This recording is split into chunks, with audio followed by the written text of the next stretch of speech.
ಅನ್ನದಾತನ ಕೂಗಿಗೆ ಧನಿಯಾದ ವೇದಿಕೆ, ಪ್ರಗತಿಪರ ರೈತರೊಂದಿಗಿನ ಸಂದರ್ಶನ, ಸಾವಯವ ಕೃಷಿಗೆ ಉತ್ತೇಜನ,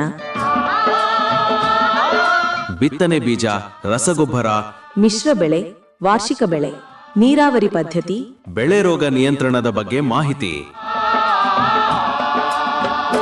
ಕೃಷಿ, ರೇಷ್ಮೆ ಹಾಗೂ ತೋಟಗಾರಿಕೆ ಇಲಾಖೆಯಿಂದ ಸಿಗುವ ಸೇವಾ ಸೌಲಭ್ಯಗಳ ಕುರಿತ ಸರಣಿ ಕಾರ್ಯಕ್ರಮ. ತಪ್ಪದೆ ಕೇಳಿ ರೈತ ಧ್ವನಿ, ನಿಮ್ಮ ನೆಚ್ಚಿನ ಜನಧ್ವನಿಯಲ್ಲಿ. ಪ್ರೀತಿಯ ಕೇಳುಗರಿಗೆಲ್ಲ ನಮಸ್ಕಾರ. ನೀವು ಕೇಳ್ತಾ ಇದ್ದೀರಾ ಜನಧ್ವನಿ ರೇಡಿಯೋ. ಇದು 90.8 ಕಂಪನಾಂಕದಲ್ಲಿ ಸರಗೂರಿನಿಂದ ಪ್ರಸಾರವಾಗುತ್ತಿರುವ ಮೈಸೂರಿನ ಮೊಟ್ಟ ಮೊದಲ ಸಮುದಾಯ ರೇಡಿಯೋ. ನಾನು ನಿಮ್ಮ ರೇಡಿಯೋ ಗೆಳೆಯ ಶ್ರೀಕಾಂತ್ ಸರಗೂರು. ಎಂದಿನಂತೆ ತಮ್ಮೆಲ್ಲರಿಗೂ ರೈತ ಧ್ವನಿ ಕಾರ್ಯಕ್ರಮಕ್ಕೆ ಆತ್ಮೀಯವಾದ ಸ್ವಾಗತವನ್ನ ಕೋರುತ್ತಿದ್ದೇನೆ. ಪ್ರಿಯ ಕೇಳುಗರೆ, ಇಂದಿನ ರೈತ ಧ್ವನಿ ಕಾರ್ಯಕ್ರಮದಲ್ಲಿ ನಮ್ಮ ಜೊತೆ ಇದ್ದಾರೆ ಸರಗೂರು ತಾಲೂಕಿನ ನಿಮ್ಮನಹಳ್ಳಿ ಹಾಡಿಯ ಆದಿವಾಸಿ ಕೃಷಿಕರಾದಂತಹ ಶ್ರೀಯುತ ಮಲ್ಲೇಶ್ ರವರು. ಇವರು ಕಳೆದ 12 ವರ್ಷಗಳಿಂದ ಸ್ವತಂತ್ರವಾಗಿ ತಮ್ಮ ಕೃಷಿ ಚಟುವಟಿಕೆಯನ್ನು ಮಾಡ್ತಾ ಬರ್ತಾ ಇದ್ದು, ಇರುವಂತಹ 4 ಎಕರೆ ಭೂ ಪ್ರದೇಶದಲ್ಲಿ ವಿವಿಧ ರೀತಿಯ ಮಿಶ್ರ ಬೆಳೆಗಳನ್ನು ಬೆಳೀತಾ ಇದ್ದಾರೆ. ಅದರಲ್ಲಿ ಪ್ರಮುಖವಾಗಿ ರಾಗಿ, ಜೋಳ, ಮೆಣಸಿನಕಾಯಿ, ಸಿರಿಧಾನ್ಯ ಈ ಬೆಳೆಗಳನ್ನು ಬೆಳೆಯೋದ್ರ ಜೊತೆಗೆ ಹಸು ಸಾಕಾಣಿಕೆ, ಮೇಕೆ ಸಾಕಾಣಿಕೆ ಜೊತೆಗೆ ಸಾವಯವ ಕೃಷಿಯನ್ನು ಉತ್ತೇಜಿಸುವ ನಿಟ್ಟಿನಲ್ಲಿ ಎರೆಹುಳ ಗೊಬ್ಬರವನ್ನು ಸಹ ಮಾಡ್ತಾ ಕೃಷಿ ಚಟುವಟಿಕೆಗಳಲ್ಲಿ ಬಳಸ್ತಾ ಒಂದು ಸಾವಯವ ಕೃಷಿಯತ್ತ ಮುಖ ಮಾಡ್ತಾ ಇದ್ದಾರೆ. ಹಾಗಾದ್ರೆ ಬನ್ನಿ ಅವ್ರನ್ನ ಕಾರ್ಯಕ್ರಮಕ್ಕೆ ಸ್ವಾಗತಿಸಿ ಒಟ್ಟಾರೆ ಈ ಮಿಶ್ರ ಬೆಳೆ ಬೇಸಾಯ ಹಾಗೂ ಸಾವಯವ ಕೃಷಿಯ ಅನುಭವ ಕುರಿತು ಮತ್ತಷ್ಟು ಮಾಹಿತಿಯನ್ನ ತಿಳಿದು ಬರೋಣ.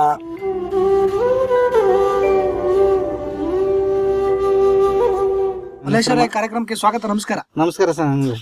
ಮೊದಲಿಗೆ ತಾವು ಎಷ್ಟು ವರ್ಷಗಳಿಂದ ಕೃಷಿಯನ್ನ ಮಾಡ್ತಾ ಇದ್ದೀರಾ? ಆರಂಭದಿಂದ ಯಾವ ರೀತಿ ಎಲ್ಲ ಕೃಷಿಯನ್ನ ಮಾಡ್ತಾ ಇದ್ರಿ? 12 ವರ್ಷದಿಂದ ಮಾಡ್ತಾವನೆ ಸರ್. ಅನುಭವ ಅದ. ಈಗ ಪರವಾಗಿಲ್ಲ, ಒಟ್ಟಿನಲ್ಲಿ ವ್ಯವಸಾಯದಲ್ಲಿ ಒಳ್ಳೆ ಸಂಪಾದನೆ ಐತೆ. ಮಾಡಬೇಕು ಅಷ್ಟೇ ಕಷ್ಟಪಟ್ಟೆ. ಹಂಗೆ 3 ತಿಂಗಳು ಬೆಳೆ ಬೆಳಿತೀವಿ, 6 ತಿಂಗಳು ಬೆಳೆ ಬಂತು ಆಗಲ್ಲ ನಮ್ಮ ಕೈಲಿ. ಆರಂಭದಿಂದ ಏನೆಲ್ಲ ಬೆಳೆಗಳನ್ನ ಬೆಳಿತಾ ಇದ್ರಿ ಮೊದಲೆಲ್ಲ? ರಾಗಿ, ಹತ್ತಿ 2 ಬಿಟ್ರೆ ಏನು ಬೆಳಿತಿತ್ತಿಲ್ಲ. ಈಗ ನಮ್ಮ ಸಂಸ್ಥೆ ಕಡೆಯಿಂದ 3 ತಿಂಗಳ ಬೆಳೆಯಿಂದ ಬೆಳೆದು ಹತ್ತಿ, ಜೋಳ, ಮೆಣಸಿ, ಸಿರಿಧಾನ್ಯಗಳು ಇದರಿಂದ ಸಹಾಯ ಪಡ್ಕೊಂಡು ಮಾಡ್ತಾ ಇದ್ದೇವೆ ನಾವು. ಒಟ್ಟು ಎಷ್ಟು ಎಕರೆ ಭೂಮಿ ಇದೆ ತಮ್ಮ ಹತ್ರ? 4 ಎಕರೆ ಐತೆ ಸರ್. ಈಗ ಇರುವಂತ 4 ಎಕರೆ ಭೂ ಪ್ರದೇಶಕ್ಕೆ ನೀರಾವರಿ ವ್ಯವಸ್ಥೆ ಹೇಗಿದೆ? ಚೆನ್ನಾಗೈತೆ ಸರ್. ಈಗ ಮಳೆ ಕಮ್ಮಿ ಆದ್ರಿಂದ ಸ್ವಲ್ಪ ಕಮ್ಮಿ ಆಗ್ಬಿಟ್ಟೈತೆ. ಮಳೆ ಬತ್ತ ಜಾಸ್ತಿ ಐತೆ. ಅಂದ್ರೆ ಬೋರ್ವೆಲ್ ವ್ಯವಸ್ಥೆ ಇದೆ? ಬೋರ್ವೆಲ್ ವ್ಯವಸ್ಥೆ ಐತೆ ಸರ್. ಎಷ್ಟು ವರ್ಷದಿಂದ ಈ ಬೋರ್ ವ್ಯವಸ್ಥೆ ಮಾಡ್ಕೊಂಡಿದ್ದಾರೆ? ಅದು ಒಂದು ನಮ್ಮ ಅಪ್ಪನವ್ರ ಕಾಲದಿಂದ ಅವರು ಒಂದು 30-40 ವರ್ಷದಿಂದ ಐತೆ. ಅಂದ್ರೆ ತಾವು ಮೊದಲಿಂದನೂ ಕೂಡ ನೀರಾವರಿ ವ್ಯವಸ್ಥೆ ಐತೆ. ಮಾಡ್ತಾ ಇದ್ದಾರೆ. ಆರಂಭದಲ್ಲೆಲ್ಲ ವರ್ಷಕ್ಕೆ ಎಷ್ಟು ಬೆಳೆಗಳನ್ನ ತೆಗಿತಾ ಇದ್ರಿ? 4 ಎಕರೆ ಭೂ ಪ್ರದೇಶದಲ್ಲಿ ಯಾವ ರೀತಿ ಬೆಳೆಗಳನ್ನ ಬೆಳಿತಾ ಇದ್ರಿ? ಒಂದೇ ಬೆಳೆ ಬೆಳಿತೀರಾ ಅಥವಾ ಬೇರೆ ಬೇರೆ ಬೆಳೆ ಬೆಳಿತೀರಾ? ಇದೊಂದು 15-20 ವರ್ಷದಿಂದ ಬರೀ ಒಂದೇ ಬೆಳೆ ಬೆಳಿತೀನ ಸಾ. ಈಗ ಒಂದು 12 ವರ್ಷದಿಂದ ಈಗ 2 ಬೆಳೆ ತೆಗಿತಿರ್ತೀವಿ. ಈಗ ಅದ್ರಿಂದ ಬಿಟ್ರೆ ಇನ್ನೇನು ಇಲ್ಲ. ಈಗ ಈ 3 ಬೆಳೆ ತೆಗಿಯಕ್ಕೆ ಟ್ರೈ ಮಾಡ್ತಾ ಇದ್ದೀವಿ. ಈಗ ಯಾವ ರೀತಿಯಾದಂತ ಮಣ್ಣು ತಮ್ಮ ಜಮೀನು? ನಮ್ದು ಕಲ್ಲು ಮಿಶ್ರಣ ಚೆನ್ನಾಗಿ ಕಂಡು ಮಣ್ಣಾಗದ ಸರ್. ಆಮೇಲೆ ಕಲ್ಲು ಮಿಕ್ಸ್ ಐತೆ. ಒಂದು 2 ತರ ಭೂಮಿ ಐತೆ ನಮ್ಮ ಹತ್ರ. ಅವೆಲ್ಲ ಒಳ್ಳೆ ಫಲವತ್ತಾದ ಮಣ್ಣುಗಳೇ ಅವು. ಒಳ್ಳೆ ಗೊಬ್ಬರ ಹಾಕೊಂಡು ಚೆನ್ನಾಗಿ ಬೆಳೆದ್ರೆ ಒಳ್ಳೆ ಬೆಳೆಬೋದು. ಈಗ 4 ಎಕರೆ ಭೂ ಪ್ರದೇಶದಲ್ಲಿ ತಾವು ಕಾಲಕ್ಕೆ ತಕ್ಕಂತೆ ಯಾವ್ಯಾವ ರೀತಿ ಬೆಳೆಗಳನ್ನ ಹಾಕ್ತಾ ಇದ್ರಿ? ಇವಾಗ ಈ ಟೈಮಲ್ಲಿ ಈಗ ಮಾರ್ಚ್ ಏಪ್ರಿಲ್ ಇವಾಗ ಮೆಣಸಿ ಹಾಕತ್ತೀವಿ. ಮುಗ್ದಾದ್ಮೇಲೆ ರಾಗಿ ಹಾಕ್ತೀವಿ. ಅದಾದ್ಮೇಲೆ ಗೇಲು, ಈ ಸಿರಿಧಾನ್ಯ, ಪುನಃ ನಾವಣ ಗೀವಣ, ಶ್ಯಾಮ ಇವನ್ನೆಲ್ಲ ಹಾಕ್ಬೋದು ಸರ್. ಆ ರೀತಿ ನಮ್ಮ ತಂದೆ ಕಾಲದಲ್ಲಿ ಆ ರೀತಿ ಅಷ್ಟು ಅನುಭವ ಐತಿತ್ತಿಲ್ಲ. ಆಮೇಲೆ ಮೈಂಡ್ಗಳು ವರ್ಕ್ ಐತಿತ್ತಿಲ್ಲ ಅವಾಗ. ಇವಾಗ ಬೆಳವಣಿಗೆ ಜನರೇಷನ್ ನೋಡಿ ಈಗ ಆ ರೀತಿ ಮಾಡ್ತಿರೋದು ನಾವು. ಈಗ ಮೊದ್ಲೆಲ್ಲ ತಾವು ಧಾನ್ಯ ಬೆಳೆಗಳನ್ನ ಬೆಳೀತಾ ಇದ್ರಿ. ಹೆಚ್ಚಿನದಾಗಿ ಅದು ಮನೆ ಉಪಯೋಗಕ್ಕೆ ಬರ್ತಾಯಿತ್ತು. ಈ ವಾಣಿಜ್ಯ ಬೆಳೆಗಳು ಅಂದ್ರೆ ಮಾರಾಟ ಮಾಡ್ಲಿಕ್ಕೆ ಅದ್ರಿಂದ ಏನಾದ್ರು ಆದಾಯ ಪಡ್ಕೊಳ್ಳೋ ನಿಟ್ಟಿನಲ್ಲಿ ವಾಣಿಜ್ಯ ಬೆಳೆಗಳೇನಾದ್ರು ಬೆಳೀತಾ ಇದ್ರು? ಈ ನಾವಣ ಬೆಳೆದು ಈಗ ನಾವು ವ್ಯವಸ್ಥೆ ಮಡಿಕೊಂಡು ಸಂಸ್ಥೆಗೆ ಕೊಟ್ಬಿಡ್ತೀವಿ ನಾವು. ಈ ರಾಗಿನೂ ಅಷ್ಟೇ ಸಹ. ರಾಗಿನೂ ಬೆಳೆದ ನಮ್ಗೆ ಎಷ್ಟು ಬೇಕು ಅಷ್ಟು ಮಡಿಕೊಂಡು ಸಂಸ್ಥೆ ಕಡೆಗೆ ಕೊಟ್ಬಿಡ್ತೀವಿ ನಾವು. ಜಾಸ್ತಿ ಮಡಿಕೊಳ್ಳಲ್ಲ ನಾವು. ನಮ್ಗೆ ಎಷ್ಟು ಬೇಕು ವರ್ಷಕ್ಕೆ ಅಷ್ಟು ಮಡಿಕತ್ತೀವಿ ಅಷ್ಟೇ ಸರ್. ಅಂದ್ರೆ ಮನೆಗೆ ಉಪಯೋಗಕ್ಕೆ ಎಷ್ಟು ಬೇಕೋ ಅಷ್ಟು ಬೆಳೆ ಇಟ್ಕೊಂಡು ಬೇಕಾದ್ರೆ ಸಂಸ್ಥೆ ಕೊಟ್ಬಿಡ್ತೀವಿ ಮಾರಾಟಕ್ಕೆ. ಈಗ ತಾವು ಪ್ರಮುಖವಾಗಿ ಧಾನ್ಯ ಬೆಳೆಗಳಲ್ಲಿ ರಾಗಿ, ಜೋಳ, ಹಾಗೆ ತರಕಾರಿನಲ್ಲಿ ಮೆಣಸಿನಕಾಯಿ ಬೆಳೀತಾ ಇದ್ರು. ಈ ಬೆಳೆಗಳ ಬೇಸಾಯ ಕ್ರಮ ಆಗಿರ್ಬೋದು, ವ್ಯವಸಾಯ ಪದ್ಧತಿ ಆಗಿರ್ಬೋದು, ಯಾವ ರೀತಿ ಅನುಸರಿಸ್ತಾ ಇದ್ದೀರಾ? ಏನಿಲ್ಲ ಸರ್. ಮಾಮೂಲಿ ಗೊಬ್ಬರ ಇವು ಕೊಡ್ತಾ ಇರ್ತಾರ. ಅವನ್ನ ಹಾಕೊಂಡು ಚೆನ್ನಾಗಿ ನೋಡ್ಕೊಂಡು ಮಾಡ್ಕೊಂಡು ಹೋಯ್ತಾ ಇರ್ತೀವಿ. ಅವ್ರು ಹೇಳೋದು ಸಲಹೆಗಳನ್ನು ಪಡ್ಕೊಂಡು ಮಾತ್ರ ಮಾಡ್ತಾ ಇರ್ತೀವಿ ಸರ್. ಅದ್ರ ತಕ್ಕಂತ ಇಳುವರಿ ಚೆನ್ನಾಗೂ ನಮಗೆ ಬರುತ್ತೈತೆ. ಅದ್ರಲ್ಲಿ ಏನೂ ಇಲ್ಲ. ಸಂಸ್ಥೆ ಏನಿಗೆ ಸಲಹೆ ಕೊಡ್ತಾ ಅದರಿಂದ ಮಾಡ್ತೀವಿ ಅಷ್ಟೇ. ರಾಸಾಯನಿಕ ಗೊಬ್ಬರಗಳು ಹೊರಗಡೆ ಅಂಗಡಿಯಿಂದ ತಂದು ಬಳಸುವಂಥದ್ದು ಅದೇನಾದ್ರು ಅದು ಇಲ್ಲ. ದನ ಗೊಬ್ಬರ ಹಾಕ್ತೀವಿ ನಾವು. ದನ ಗೊಬ್ಬರ ಈಗ ಬಯೋಗ್ಯಾಸ್ನದು ಬರ್ತದಲ್ಲ, ಅವನ್ನೆಲ್ಲ ಹಾಕೊಂಡ್ರೆ ಅವು ಚೆನ್ನಾಗಿ ಇಳುವರಿ ಬರ್ತೈತೆ ನಮಗೆ ಗಿಡಗಳೆಲ್ಲ. ಈ ರಾಸಾಯನಿಕ ಗೊಬ್ಬರಗಳ ಕೆಮಿಕಲ್ ಮಿಕ್ಸ್ ಅದರಲ್ಲಿ ಅಷ್ಟೇನು ಬರಲ್ಲ ಸರ್. ಅದರಲ್ಲಿ ಈಗ ತಾವು ಕಳೆದ 12 ವರ್ಷಗಳಿಂದ ಸ್ವತಂತ್ರವಾಗಿ ಕೃಷಿ ಚಟುವಟಿಕೆಗಳನ್ನ ಮಾಡ್ತಾ ಇದ್ದೀರಾ. ತಾವು ಆರಂಭದಲ್ಲಿ ಮಾಡ್ತಿದ್ದಂತ ಕೃಷಿ ಚಟುವಟಿಕೆಗೂ ಮತ್ತೆ ಆಗಿದ್ದಂತ ಅನುಭವ ಮತ್ತೆ ಈಗ ಮಾಡ್ತಿರಂತ ಕೃಷಿ ಚಟುವಟಿಕೆಗೂ ಎಷ್ಟೆಲ್ಲ ಬದಲಾವಣೆಗಳು ಮಾಡ್ಕೊಂಡಿದ್ದೀರಾ? ಸುಮಾರು ಬದಲಾವಣೆ ಮಾಡ್ಕೊಂಡಿವಿ ಸರ್. ಮೊದಲೆಲ್ಲ ಕಮ್ಮಿ, ಈಗ ನಮ್ಮ ಸಂಸ್ಥೆ ಕಡೆ ಬಂದ ತೊಡಿಂದ ಈಗೀಗ ಅದರಿಂದ ಜಾಸ್ತಿನೇ ಮಾಡ್ತೇವೆ ಹೊರತು ಕಮ್ಮಿ ಮಾಡ್ತಾ ಇಲ್ಲ. ನಾವು ಮೊದಲು ಕಮ್ಮಿ ಮಾಡ್ತಿದ್ನೋ, ಇವಾಗ ಗೊಬ್ಬರ ಗಿಬ್ಬರ ಗೋಡು ಔಷಧಿ ಎಲ್ಲ ಚೆನ್ನಾಗಿ ಹಾಕೊಂಡು ಈಗ ಚೆನ್ನಾಗಿ ಮಾಡ್ತಾ ಇರ್ತೀವಿ, ಬೆಳಿತಾ ಇರ್ತೀವಿ. ಈಗ ಮೊದಲು ಅಷ್ಟೇನೆ ಒತ್ತು ಕೊಡ್ತಿದ್ದಿಲ್ಲ ಅವಕ್ಕ. ಆ ಖರ್ಚು ಕಮ್ಮಿ ಐತಿ, ಈಗ ಖರ್ಚು ಜಾಸ್ತಿ ಆದ್ರೂ ಪರವಾಗಿಲ್ಲ ಮಾಡ್ತಾ ಇರ್ತೀವಿ ನಾವು. ಈಗ ಬೆಳೆದಂತ ಬೆಳೆಗಳು ಈ ಜೋಳ ಆಗಿರ್ಬೋದು, ಮೆಣಸಿ ಆಗಿರ್ಬೋದು, ಈ ಬೆಳೆದಂತ ಬೆಳೆಗಳನ್ನ ತಮ್ಮ ಮನೆ ಉಪಯೋಗಕ್ಕೆ ಬಳಸ್ಕೊಂಡು ಇನ್ನು ಮಿಕ್ಕಿದ್ದನ್ನ ಎಲ್ಲಿ ಮಾರುಕಟ್ಟೆನಲ್ಲಿ ಮಾರ್ತಾ ಇದ್ವಿ? ಈ ಮೆಣಸಿ ಗಿಣಸಿ ಎಲ್ಲ ಗುಂಡ್ಲುಪೇಟೆ ಮಾರ್ಕೆಟ್ ಸರ್. ಇನ್ನು ರಾಗಿ ಗೀಗಿ ಇವೆಲ್ಲ ನಾವು ಮಡಿಕೊಂಡು ಇನ್ನು ಸಂಸ್ಥೆಗೆ ಬರ್ತಾರ, ಸಂಸ್ಥೆಗೆ ಕೊಟ್ಬಿಡ್ತೀವಿ. ಇನ್ನು ಬೇರೆ ಕಡೆ ನಾವು ಯಾರೋ ದಲ್ಲಾಳಿ ಗಿಲ್ಲಾಳಿ ಕೊಡೋಲ್ಲ. ನಾವು ಈ ಮುಖಾಂತರ ನಮ್ಮ ಸಂಸ್ಥೆಯವ್ರಿಗೆ ಕೊಡ್ತೀವಿ ಅಷ್ಟೇ. ಅವರು ಕರೆಕ್ಟಾಗಿ ನಮಗೆ ಇದು ಮಾಡ್ತಾರೆ. ನಾವು ಈಗ ಮೊದಲೆಲ್ಲ ತಮಗೆ ಕೃಷಿ ಇಲಾಖೆಯಿಂದ ಆಗಿರ್ಬೋದು, ಈ ತರ ಯಾವುದೇ ಸಂಘ ಸಂಸ್ಥೆಗಳಿಂದ ಸೌಲಭ್ಯ ಸಿಗ್ತಾ ಇದ್ರು, ಅದು ನಿಮ್ಗೆ ನೇರವಾಗಿ ತಲುಪ್ತಿತ್ತೋ, ಅದು ಅನುಕೂಲ ಆಗ್ತಿತ್ತೋ ಒಂದು ಮಾತು. ಆದ್ರೆ ಪ್ರಸ್ತುತವಾಗಿ ನಮ್ಮ ಸ್ವಾಮಿ ವಿವೇಕಾನಂದ ಯುವಕ ಕಡೆಯಿಂದ ವಿವಿಧ ರೀತಿಯ ಯೋಜನೆಗಳ ಮುಖಾಂತರ ತಮಗೆ ವಿವಿಧ ರೀತಿಯ ಕೃಷಿ ಸೌಲಭ್ಯಗಳು ಸಿಗ್ತಾ ಇದೆ. ಅದು ಬಿತ್ತನೆ ಬೀಜದಿಂದ ಹಿಡಿದಾಗಿರ್ಬೋದು, ಕೃಷಿ ಸಲಕರಣೆಗಳಿಂದ ಆಗಿರ್ಬೋದು, ಬೇರೆ ರೀತಿಯ ಕೃಷಿ ಉಪಕರಣಗಳು ನಿಮ್ಗೆ ಸಿಗ್ತಾ ಇದೆ. ಆಗ ತಮ್ಗೆ ಸಿಗ್ತಿದ್ದಂತ ಸೌಲಭ್ಯಗಳಿಗೂ ಈಗೇನೆಲ್ಲ ಸೌಲಭ್ಯಗಳು ನಿಮ್ಗೆ ಸಿಗ್ತಾ ಇದೆ, ಇದರಿಂದ ನಿಮ್ಮ ಕೃಷಿ ಚಟುವಟಿಕೆ ಎಷ್ಟೆಲ್ಲ ಅನುಕೂಲ ಆಗಿದೆ? ಸುಮಾರು ಜನಕ್ಕೆ ರೈತರುಗಳೆಲ್ಲ ಅನುಕೂಲ ಆಗದ ಸಹ. ಮೊದಲು ನಮಗೆ ಈ ರೀತಿ ತಾರ್ಪಲು ಗೀರ್ಪಲು ಬಿತ್ತನೆ ಬೀಜಗಳು ಎಲ್ಲ ನಾವೇ ಅಂಗಡಿಗೆ ಹೋಗ್ಬೇಕು, ನಾವೇ ಕೊಂಡ್ಕೊತೀವಿ. ಈಗ ನಮಗೆ ಸಂಸ್ಥೆ ಕಡೆಯಿಂದ ಅವರೇ ಬಂದು ಬಿತ್ತನೆ ಬೀಜ, ತಾರ್ಪಲು, ಈ ಮೌಂಟಿಗಳು, ಬಾಂಡ್ಲಿಗಳು ಎಲ್ಲಾನು ಪ್ರತಿಯೊಂದು ಕೊಡ್ತಾವ್ರ ನಮ್ಗೆ. ಅವಾಗ ಅದರಿಂದ ಫುಲ್ ನಮ್ಗೆ ಉಪಯೋಗ ಆಯ್ತೈತೆ. ಅದನ್ನೆಲ್ಲ ಕೊಂಡ್ಕೊಳ್ಳುವಂಥದ್ದು ಎಷ್ಟು ಸುಮಾರು ಆಗದು ಸಹ. ತಾರ್ಪಲ್ ಗಿರ್ಪಲ್ ಇವಕ್ಕೆಲ್ಲ 3,000 4,000 ಆಗ್ಬೋದು. ಅದರಿಂದ ಸಬ್ಸಿಡಿ ಮುಖಾಂತರ ನಮಗೂ ಅರ್ಧಕ್ಕರ್ಧ ಬಿಟ್ಟು ಕೊಡ್ತಾ ಇದ್ರ. ಇನ್ನು ಸುಮಾರು ದುಡ್ಡು ಆಯ್ತಾ ಅಂಗಡಿಲೇ ತರ್ಬೇಕಾದ್ರೆ ಸಹ ಸಂಸ್ಥೆ ಕಡೆಯಿಂದ ಚೆನ್ನಾಗಿ ಒಳ್ಳೆ ಹೆಲ್ಪ್ ಮಾಡ್ತಾರ ನಮ್ಗೆ ರೈತರುಗಳಿಗೆ. ಯಾವ್ಯಾವ ರೀತಿಯಾದಂತ ಬಿತ್ತನೆ ಬೀಜಗಳನ್ನ ಪ್ರಸ್ತುತವಾಗಿ ಪಡ್ಕೋತಾ ಇದ್ರ? ನಮಗ್ ಬೇಕಾದವ್ರು ಎಲ್ಲಾನು ಕೊಡ್ತಾರ. ಅಂದ್ರ ನಮಗ್ ಬೇಕಾದ ನಾವು ತಗೋತೀವಿ ಸಹ. ಈಗ ಹತ್ತಿ, ರಾಗಿ, ಜೋಳ ಎಲ್ಲ ಕೊಡ್ತಿದ್ರು, ನಾವು ಜೋಳ ತಗೊಂಡು. ಕಾಳುಗಳು ಕೊಡ್ತಿದ್ರು, ಸಿರಿಧಾನ್ಯಗಳು ಕೊಡ್ತಾರ. ಅವನ್ನೆಲ್ಲ ಬೇಕಾದವಂತ ಇಸ್ಕೊತೀವಿ ಅಷ್ಟೇ ನಾವು. ಇನ್ ಬೇರೆ ಇಸ್ಕೊಳ. ಹಾಗೇನೆ ಪ್ರಮುಖವಾಗಿ ಗಮನಿಸ್ತು ಅಂದ್ರೆ ತಾವು ಸಿರಿಧಾನ್ಯಗಳನ್ನ ಬೆಳಿತೀವಿ ಸರ್. ತಂದೆ ಕಾಲದಲ್ಲಿ ತಾವು ಆದಿವಾಸಿ ಆಗಿರೋದ್ರಿಂದ ಅವರೆಲ್ಲ ಹಿಂದಿನ ಕಾಲದಲ್ಲೆಲ್ಲ ಸಿರಿಧಾನ್ಯಗಳನ್ನ ಬೆಳೆದು ಅದನ್ನ ಬಳಸ್ತಾ ಇದ್ರು. ಅದರಲ್ಲಿ ಬಹಳಷ್ಟು ಆರೋಗ್ಯಯುತ ಅಂಶಗಳು ಇರ್ತಿತ್ತು. ಈಗ ಪ್ರಸ್ತುತ ಸಿರಿಧಾನ್ಯಕ್ಕೆ ಬೇಡಿಕೆನೂ ಕೂಡ ಇದೆ. ತಾವು ಈ ಸಿರಿಧಾನ್ಯಗಳನ್ನ ಬೆಳೆದದ್ದು ಯಾವ್ಯಾವ ರೀತಿಯ ಸಿರಿಧಾನ್ಯಗಳನ್ನ ಬೆಳೆದಿದ್ರಿ, ಈ ಬೇಸಾಯ ಕ್ರಮ ಆಗಿರ್ಬೋದು, ಇದರಿಂದ ಬಂದಂತ ಇಳುವರಿ ಆಗಿರ್ಬೋದು, ಇದ್ರ ಬಗ್ಗೆ ಮಾಹಿತಿ ಹಂಚ್ಕೊಳ್ಳಿ ಸರ್. ಸಿರಿಧಾನ್ಯಗಳಲ್ಲಿ ಬೇಸಿಗೆ ದೀಪಾವಳಿ ಕಳೆದಾದ್ಮೇಲೆ ರಾಗಿ ಹಾಕ್ತಿವಲ್ಲ, ಆ ರಾಗಿ ಜೊತೆಗೆ ನಾವಣನು ಬಿಟ್ಕೋತೀವಿ.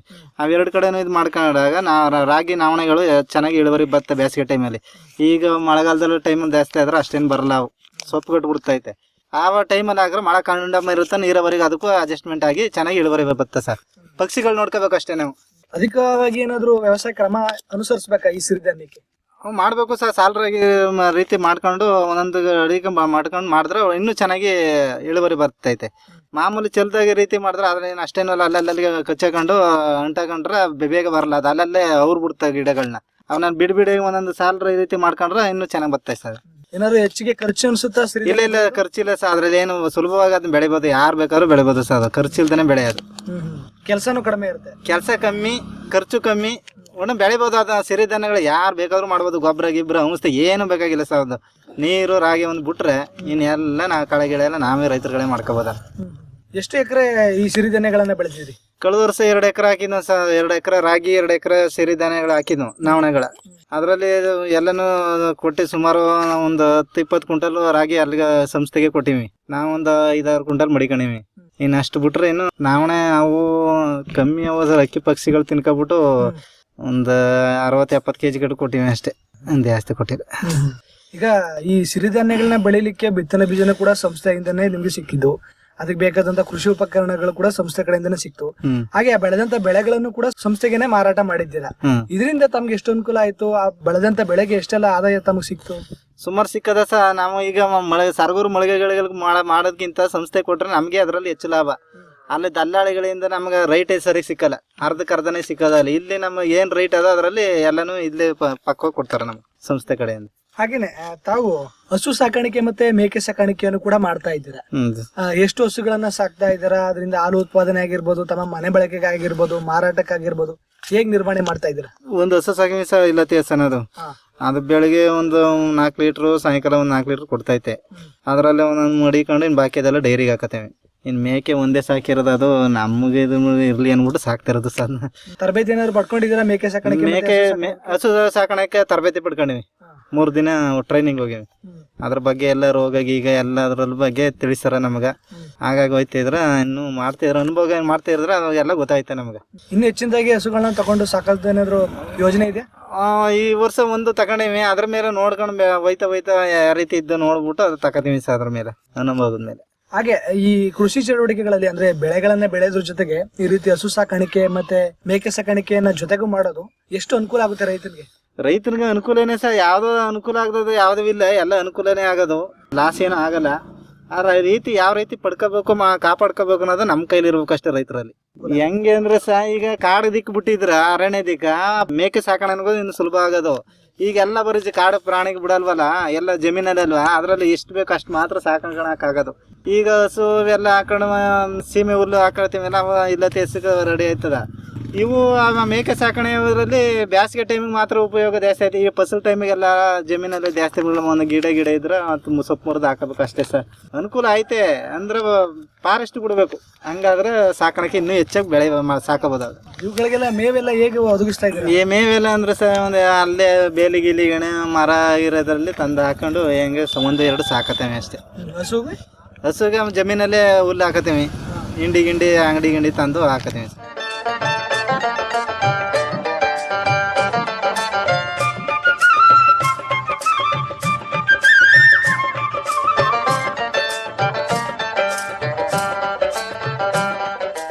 ಜೊತೆಗೆ ತಾವು ಮನೆಗೆ ಬಯೋಗ್ಯಾಸ್ ಅನ್ನು ಕೂಡ ಪಡ್ಕೊಂಡು ಬಯೋಗ್ಯಾಸ್ ಅನ್ನ ಉಪಯೋಗಿಸ್ತಾ ಇದ್ದೀರಾ. ಈ LPG ಗ್ಯಾಸ್ ಬಳಸ್ತಾ ಇದ್ದಂತ ಸಂದರ್ಭದಲ್ಲಿ ಆಗಿನ ಒಂದು ಖರ್ಚು ಹೇಗಿರ್ತಿತ್ತು, ಈಗ ಬಯೋಗ್ಯಾಸ್ ಅನ್ನ ಬಳಸ್ತಾ ಇದ್ದೀರಾ, ಇದು ಹೇಗೆ ಅನಿಸ್ತಾ ಇದೆ? LPGಲಿ ಆರೋಗ್ಯನೂ ಸ್ವಲ್ಪ ಎಡವಟ್ಟು ಸಹ. ಈ ಬಯೋಗ್ಯಾಸ್ ಅಲ್ಲಿ ಫುಡ್ ಚೆನ್ನಾಗಿ ತಿನ್ಬೋದು, ಆರೋಗ್ಯನೂ ಅಷ್ಟೇನು ಕೆಡಲ್ಲ. ಅದ್ರಲ್ಲಿ ಇದು ವರ್ಷಕ್ಕೆ 12 ಸಾವಿರ. ಇದ್ರಲ್ಲಿ ನಮ್ಗೆ ಇಲ್ಲಿ ವರ್ಷಕ್ಕೆ ಒಂದು 3-4 ಏನೋ ಬರ್ತದೆ. ಇದರಲ್ಲಿ ಸುಮಾರು ಅರ್ಧಕ್ಕರ್ಧ ದುಡ್ಡು ಬಯೋಗ್ಯಾಸ್ ಇಂದ ಉಳಿತಾಯ ಐತೆ ಸರ್ ನಮ್ಗೆ. LPGಲಿ ವರ್ಷಕ್ಕೆ 12 ಸಾವಿರ ಬೇಕಾಗಿತ್ತು. ಅದ್ರಲ್ಲಿ ಅರ್ಧಕ್ಕರ್ಧ ನಮ್ಗ ಒಂದು ಉಳಿತಾಯ ಆಯ್ತಾಯ್ತು ಬಯೋಗ್ಯಾಸ್. ಅಷ್ಟು ಪರವಾಗಿಲ್ಲ, ಚೆನ್ನಾಗಿ ಅಡುಗೆನೂ ಹೋದ, ಆರೋಗ್ಯ ಮನಸ್ಸು ಆರೋಗ್ಯವಾಗಿರ್ಬೋದು. ಎಲ್ಲರಿಗೂ ಅನುಕೂಲ ಆದ ಸರ್ ಬಯೋಗ್ಯಾಸು. ದಿನಕ್ಕೆ ಒಂದೊಂದು ಬಾಂಡ್ಲಿ ಗೊಬ್ಬರ ಹಾಕೊಂಡು ಕಲ್ಸ್ಕೊಂಡು ನೀರು ಚೆನ್ನಾಗಿ ಬಿಟ್ಕೊ ಹೋದ್ರೆ ಬಯೋಗ್ಯಾಸು ಚೆನ್ನಾಗಿ ದಿನಕ್ಕೆ 3 ಟೈಮ್ ಅಡುಗೆ ಮಾಡ್ಬೋದು. ಮಳೆಗಾಲದಲ್ಲಿ ಹೆಂಗೆ ಅಂತ ಇನ್ನೂ ಗೊತ್ತಿಲ್ಲ, ಸ್ಟಾರ್ಟ್ ಆಗ್ಬೇಕು ನೋಡ್ಬೇಕು. ಒಟ್ಟು ಬೇಸಿಗೆ ಕಾಲದಿಂದ ಒಳ್ಳೆ ಸಖತ್ತಾಗಿ LPG ಗ್ಯಾಸ್ಗಿಂತ ಚೆನ್ನಾಗಿ ಬರ್ತೈತೆ ಬಯೋಗ್ಯಾಸ್. ಸೂಪರ್. LPG ಬಳಸೋದನ್ನೇ ಬಿಟ್ಬಿಟ್ಟಿವಿ. ಈಗ ನಾವು ಬಯೋಗ್ಯಾಸ್ನೇ ಉಪಯೋಗಿಸ್ತಾವೆ ಜಾಸ್ತಿ. ಈಗ ಅದು ಯಾವಾಗ ಬೇಕೋ ಅದು ಅಷ್ಟು ಮಾತ್ರ LPG ಅಷ್ಟೇ, ಬಯೋಗ್ಯಾಸ್ನೇ ಜಾಸ್ತಿ ಸಹ ಈಗ ಉಪಯೋಗಿಸ್ತಾರೆ ನಾವು. ಏನಾದ್ರು ಎಮರ್ಜೆನ್ಸಿ ಇದ್ದಾಗ ಮಾತ್ರ LPG ಅಷ್ಟೇ. ಸರ್ವೇ ಸಾಮಾನ್ಯವಾಗಿ ಬಯೋಗ್ಯಾಸ್ ಅವಲಂಬಿಸಿದ್ರೆ ಈಗ ಹೇಗಿರುತ್ತೆ ಅದ್ರದ್ದು ನಿರ್ವಹಣೆ? ಅದ್ರಲ್ಲಿ ಏನು ನಿರ್ವಹಣೆ ಇಲ್ಲ ಸರ್. ಒಟ್ಟನ ಆರೋಗ್ಯ ಚೆನ್ನಾಗಿರುತ್ತೆ. ಒಟ್ಟ ಕಮ್ಮಿ ಖರ್ಚು, ಜಾಸ್ತಿ ಉಪಯೋಗ ಅದ ನಮ್ಗೈತೆ. ಅದ್ರಲ್ಲಿ ಮಾಡೋರ್ಗು ಮಾಡೋದು ಸರಿ. ಈಗ ಹಸು ಕೂಡ ತಾವೇ ಸಾಕಿರೋದ್ರಿಂದ ಬಯೋಗ್ಯಾಸ್ ಬೇಕಾದಂತ ಗೊಬ್ಬರನು ಕೂಡ ಸಿಗ್ತದೆ. ಆಮೇಲೆ ಗ್ಯಾಸ್ಗೂ ಆಯ್ತದೆ, ಆಮೇಲೆ ಜಮೀನಿಗೂ ಗೊಬ್ಬರ ಅದರಿಂದ ತಕೊಂಡು ಜಮೀನಿಗೂ ಐತೆ. 2 ಕಡೆನೂ ಇದೈತೆ, ಉಪಯೋಗ ಐತೆ. ಅದರಲ್ಲಿ ಭೂಮಿಗೆಲ್ಲ ಬಳಸ್ಕೋಬಹುದು ಗೊಬ್ಬರನ.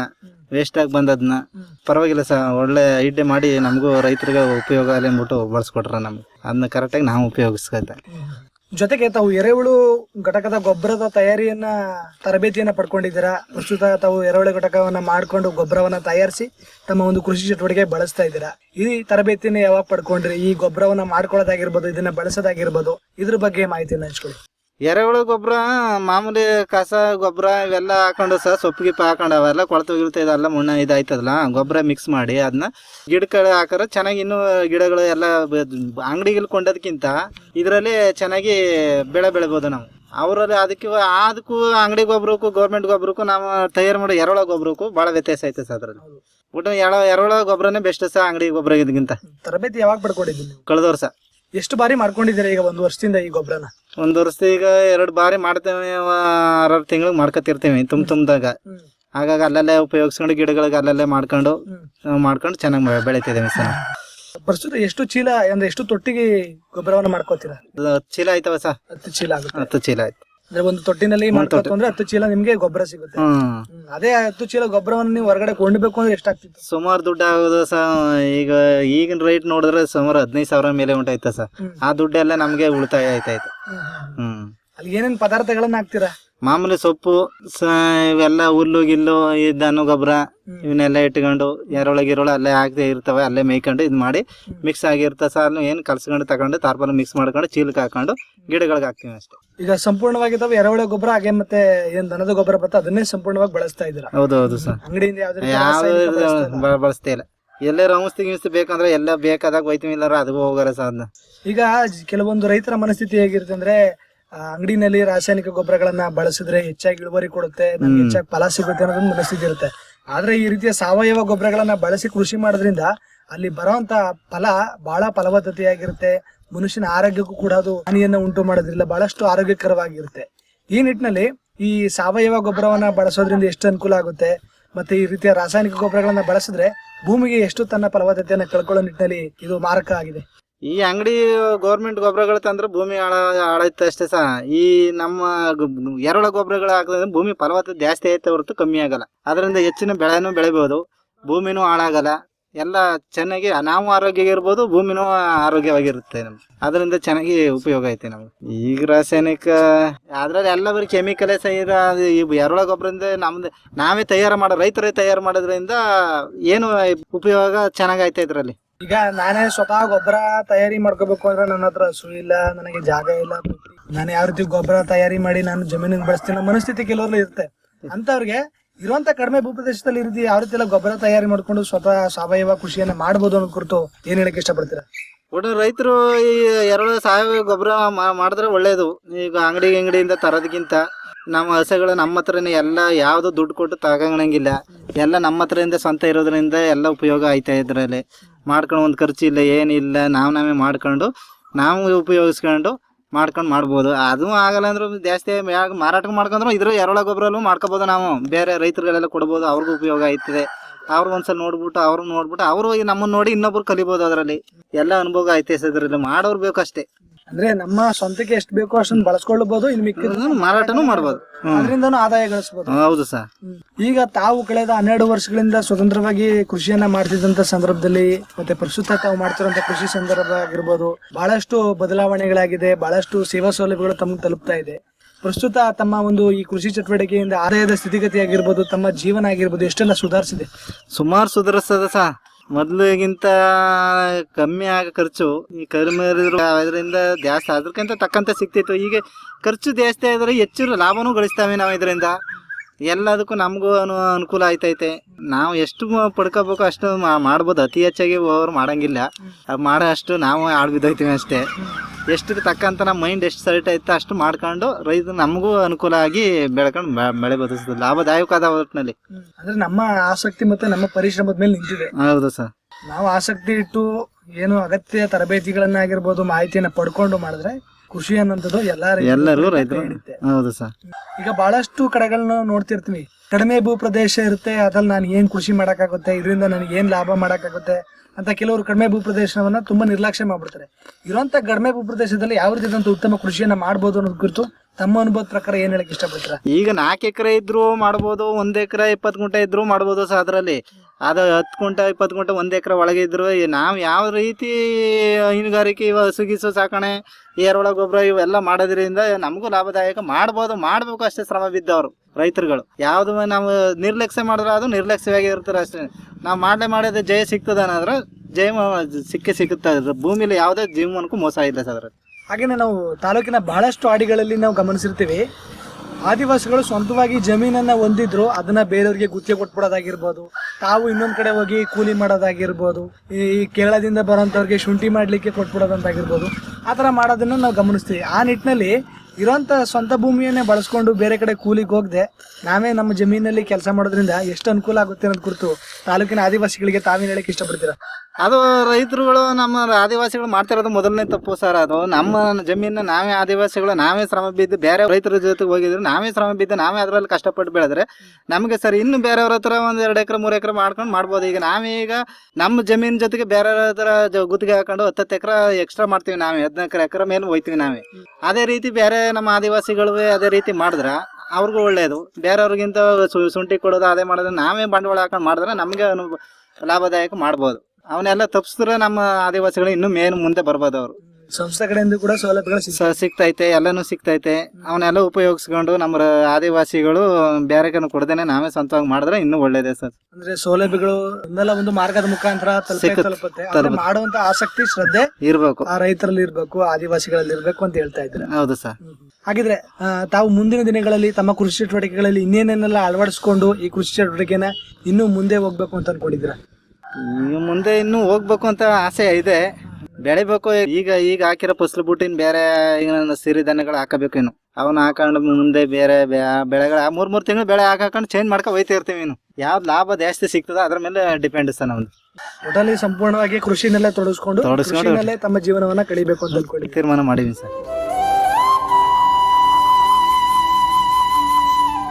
ಬಹಳ ಸಂತೋಷ ಮಲ್ಲೇಶ್ ಅವರ. ಇಷ್ಟೊತ್ತು ನಮ್ಮ ರೈತ ಧ್ವನಿ ಕಾರ್ಯಕ್ರಮದಲ್ಲಿ ತಾವು ಭಾಗವಹಿಸಿ ತಾವೇನು ಕಳೆದ 12 ವರ್ಷಗಳಿಂದ ಸ್ವತಂತ್ರವಾಗಿ ಕೃಷಿ ಚಟುವಟಿಕೆಗಳನ್ನ ಮಾಡ್ತಾ ಅದರಲ್ಲಿ ತಾವಿರುವಂತ 4 ಎಕರೆ ಭೂಪ್ರದೇಶದಲ್ಲಿ ಒಂದು ವ್ಯವಸ್ಥಿತವಾದ ನೀರಾವರಿ ವ್ಯವಸ್ಥೆಯನ್ನ ಮಾಡಿಕೊಂಡು ವಿವಿಧ ರೀತಿಯ ಬೆಳೆಗಳನ್ನ ಬೆಳೀತಾ, ಪ್ರಮುಖವಾಗಿ ಧಾನ್ಯ ಬೆಳೆಗಳಾಗಿರ್ಬೋದು, ವಿಶೇಷವಾಗಿ ಸಿರಿಧಾನ್ಯಗಳನ್ನ ಬೆಳೀತಾ, ಹಸು ಸಾಕಾಣಿಕೆ, ಮೇಕೆ ಸಾಕಾಣಿಕೆಯನ್ನ ಮಾಡ್ತಾ, ತಮಗೆ ಮನೆ ಉಪಯೋಗಕ್ಕೆ ಬಯೋಗ್ಯಾಸ್ ಅನ್ನ ಬಳಸ್ತಾ, ಎರೆಹುಳ ಗೊಬ್ಬರ ಹಾಗೂ ಇತರ ಸಾವಯವ ಗೊಬ್ಬರವನ್ನ ಬಳಸ್ತಾ ಒಂದು ಸಾವಯವ ಕೃಷಿನಲ್ಲಿ ತಮ್ಮ ಒಂದು ಉತ್ತಮವಾದ ಯಶಸ್ಸನ್ನ ಕಾಣ್ತಾ ಇರೋದು ಕುರಿತು ಸಂಸ್ಥೆ ಕಡೆಯಿಂದ ಹಾಗೂ ಇಲಾಖೆ ಕಡೆಯಿಂದ ಸಿಗ್ತಿರುವಂತಹ ಸೇವಾ ಸೌಲಭ್ಯಗಳನ್ನ ಪಡ್ಕೊಂಡು ತಾಲೂಕಿನ ಆದಿವಾಸಿ ರೈತರುಗಳು ಹೇಗೆಲ್ಲ ಮುಂದೆ ಬಂದು ತಮ್ಮ ಒಂದು ಸುಸ್ಥಿರ ಕೃಷಿ ಜೀವನವನ್ನ ಕಟ್ಕೋಬೇಕು ಅನ್ನೋದು ಕುರಿತು ಬಹಳಷ್ಟು ಉಪಯುಕ್ತ ಮಾಹಿತಿಯನ್ನ ಇಂದಿನ ನಮ್ಮ ಕಾರ್ಯಕ್ರಮದಲ್ಲಿ ತಾವು ಭಾಗವಹಿಸಿ ನಮ್ಮ ಜೊತೆ ಹಂಚ್ಕೊಂಡಿದ್ದಕ್ಕೆ ತಮಗೆ ತುಂಬ ಹೃದಯದ ಧನ್ಯವಾದಗಳು. ನಿಮಗೂ ಕೂಡ ಧನ್ಯವಾದಗಳು ಸರ್. ಈ ರೀತಿ ಎಲ್ಲರೂ ರೈತರುಗಳು ಮಾಡಿದ್ರೆ ತುಂಬಾ ಉಪಯೋಗ ಐತೆ. ಸಂಸ್ಥೆ ಕಡೆಯಿಂದ ಉಪಯೋಗಿಸ್ಕೋಬೇಕು ಅಷ್ಟೇ. ರೈತರುಗಳು ಬೇರೆ ಕಡೆ ಜಮೀನು ಕೊಟ್ಟು ಮಟ್ಟು ಮಾಡೋದಕ್ಕಿಂತ ನಾವಾಗಿ ಸ್ವಂತ ಮಾಡೋದ್ರಿಂದ ಎಲ್ಲ ರೈತರುಗಳು ಮುಂದುವರೆದು ಇದೇ ರೀತಿ ಎಲ್ಲಾನು ಉಪಯೋಗ ಮಾಡ್ಕೊಂಡು ಬೇರೆಯವ್ರಿಗೆ ನಮ್ಮ ಅನಿಸಿಕೆಗಳು ಬೇರೆಯವ್ರಿಗೆ ರೈತರುಗಳು ಹೇಳ್ಕೋಬಹುದು.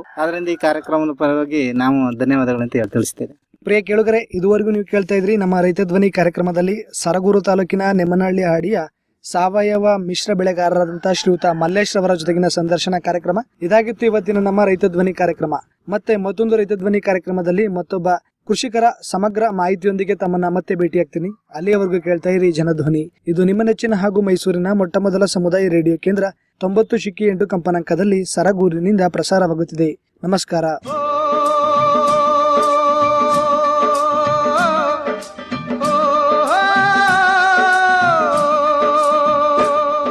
ಅನ್ನದಾತನ ಕೂಗಿಗೆ ಧನಿಯಾದ ವೇದಿಕೆ, ಪ್ರಗತಿಪರ ರೈತರೊಂದಿಗಿನ ಸಂದರ್ಶನ, ಸಾವಯವ ಕೃಷಿಗೆ ಉತ್ತೇಜನ,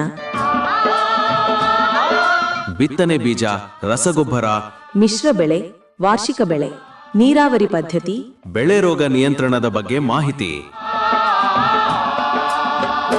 ಕೃಷಿ, ರೇಷ್ಮೆ ಹಾಗೂ ತೋಟಗಾರಿಕೆ ಇಲಾಖೆಯಿಂದ ಸಿಗುವ ಸೇವಾ ಸೌಲಭ್ಯಗಳ ಕುರಿತ ಸರಣಿ ಕಾರ್ಯಕ್ರಮ. ತಪ್ಪದೆ ಕೇಳಿ ರೈತ ಧ್ವನಿ, ನಿಮ್ಮ ನೆಚ್ಚಿನ ಜನಧ್ವನಿಯಲ್ಲಿ.